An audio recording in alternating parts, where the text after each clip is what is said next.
കളിക്കാരന ഇത്രയും വലിയൊരു കളിക്കാരന ബെഞ്ചിലിരുത്തുക എന്നൊക്കെ പറഞ്ഞാൽ അതും സ്വന്തം രാഷ്ട്രം. അതിന്റെ അർത്ഥം എന്താ? എന്താണ് അതിന്റെ അർത്ഥം?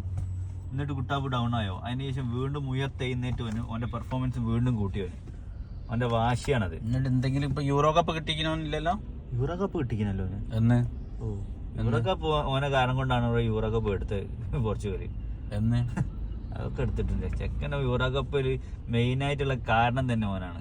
അവസാനം ഫൈനലിൽ ഓന് കയ്യും കാലും പൊട്ടിങ്ങനെ പുറത്തായി. ഏത് വർഷം? ഇപ്പൊ അടുത്തൊന്നും എടുത്തില്ല. ഇപ്പൊ അടുത്തല്ല, എടുത്തിട്ടുണ്ട്. പോർച്ചുഗൽ എടുത്തിട്ടുണ്ട്. അന്ന് മെയിൻ കാരണം ചെങ്ങായിയാണ്. യൂറോ കപ്പ് കളികളല്ലത്. അടിച്ചാളാ.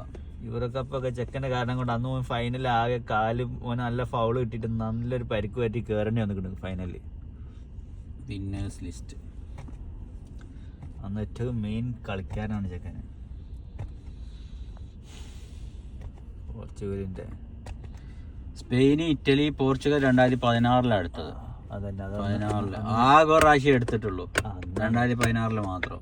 പോർച്ചുഗലിൽ അതിനകത്ത് വേറൊന്നും ഇല്ല നമുക്ക്. പോർച്ചുഗലിന്റെ എന്തൊക്കെ നേടിയിരിക്കുന്നത് അതൊക്കെ കുട്ടാപ്പ് വന്നതിന് ശേഷമാണ്. കളികളാണ് കുട്ടാപ്പ്. കോപ്പ അമേരിക്ക വിന്നേഴ്സ് ഒന്ന് അടിച്ചു നോക്കാം. കോപ്പ അമേരിക്കയിൽ എങ്ങനെ വരാനാ പിന്നെ പോർച്ചുഗല്? അതല്ലല്ലോ, വരൂലല്ലോ. അല്ല അതില് പിന്നെ വന്നോലുണ്ടാകുമല്ലോ.